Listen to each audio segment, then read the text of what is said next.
What's up, guys? Rick from DFS On Demand here with the one and done preview for the PGA Championship.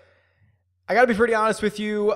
We are so deep in the hurt in this one and done pool that I'm not sure it's entirely worth spending as much time talking about my lineups as much as talking about just the overall strategy for this week in general. Hopefully you guys are in a much better spot than I am. So I'm going to quickly just kind of run through where we stand, what our odds are, which are not very good, and then kind of just switch over to something a little more generic as far as this week as opposed to just some of my picks and my chances. So looking back at last week, we had Francesco Molinari, Hideki Matsuyama, and Tiger Woods, all of which earned between $66,000 and $74,000, which is not nearly enough money to really move the needle for us. So what we have is we have one lineup, our first lineup here, which has $4.6 million for the season and 1.3 in the majors. Those are our best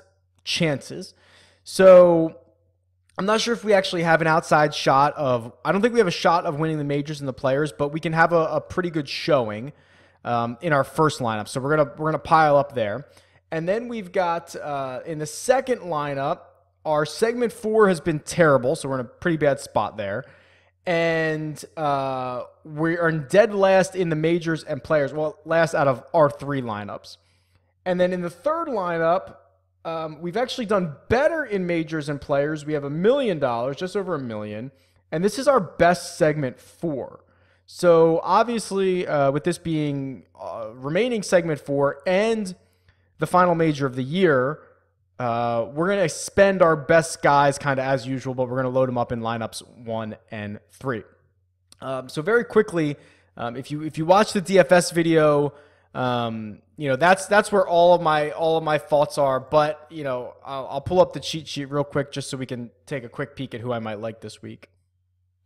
And here it is. If you have not used any of these studs yet, not really sure what you're waiting for, maybe the playoffs, but plenty of great options. If you've still got DJ, if you still have Rory, those are kind of plug and play type guys. If you were saving Jordan Spieth for this, I'd be a little bit more concerned, but at least you're going to get him at a pretty low ownership.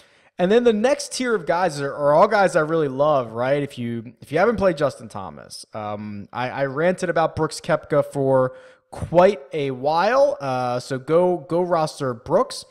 I think Tommy Fleetwood, Justin Rose are all in play. Patrick Reed. I mean, this is just a really strong field. So I think any of those guys would be just fine.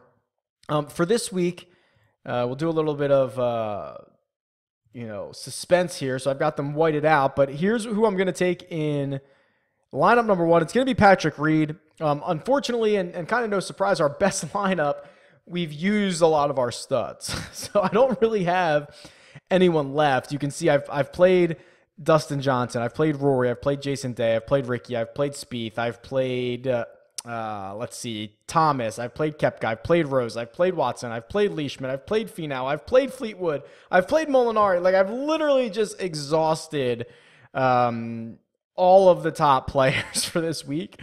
So we're kind of down to Patrick Reed, who I don't mind. I think this course kind of fits him a bit, and I think he's probably being overlooked because I think a lot of casual fans, I think a lot of golf fans in general think, I mean, and it's hard to win multiple majors in a year.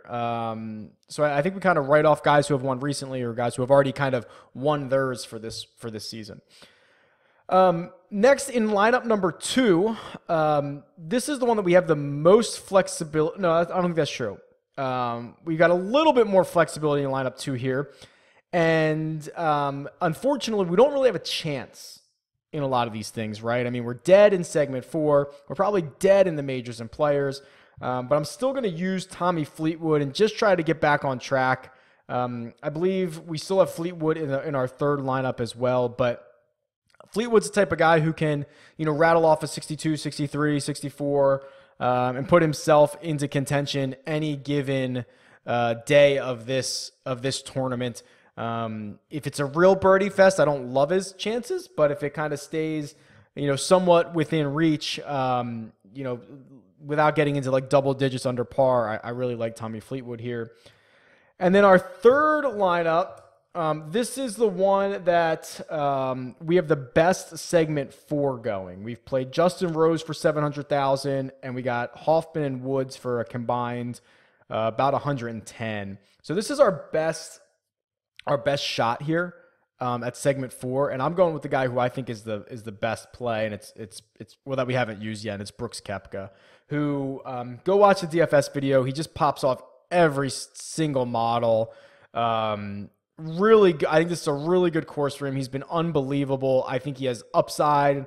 Last week, I think he top fived the WGC Bridgestone and lost strokes putting, which is incredibly uncharacteristic for him. So, yeah, I'm rostering Koepka in a big way, and I'm going to play him here in this pool as well.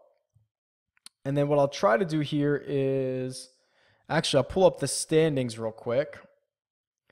I want to show you, and here I've got it up now, who's been used the most in this pool. So DJ's already been used nearly 81% of the time. So if you're part of the 19% that's not used DJ yet, I kind of go back and forth on this. Like, should you use him this week for the big payout, or could you have played him in the Bridgestone or, like the Canadian Open, where you probably should have rostered him in a much weaker field where you had better implied odds to win it? I think that's a strategy I'll probably invoke a lot more next year when we go through this. And I'll try to do a recap video at the end. I think I misplayed a lot of this pool this season.